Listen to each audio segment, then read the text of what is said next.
haddii qofka marka la shaxaado ama wax yar la weydiisto uu ka dagaalamo ama qaylo ku jawaabo waxa uu u haystaa in la dhacaayo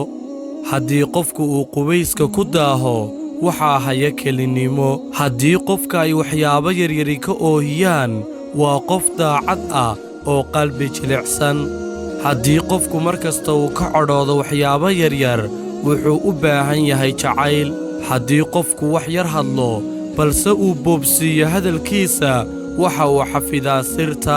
haddii qofku wax kastoo la weydiiyo si adag ama qallafsan uga jawaabo istifaacuna ku badan yahay waxaa haya cuqdad nafsi iyo kalsooni darro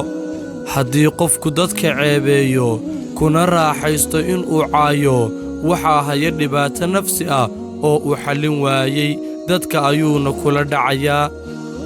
haddii qofku dantiisa dadka uga dhigo dan guud waa qof afmiishaar ah haddii qofka marka uu rabo inuu dadka wax u sheego uu yidhaahdo afkeennu waa isku ammaan ama dhaara inaanad cid kale u sheegayn ogow qofkaasi waa xambadane haddii qof uu lamaanihiisa mar kasta ka shakiyo ugana shakiyo wax aan jirin waa khiyaamoole isaga ayaa wax qiyaami jiray wuxuuna u haystaa in sidii oo kale lagu samaynayo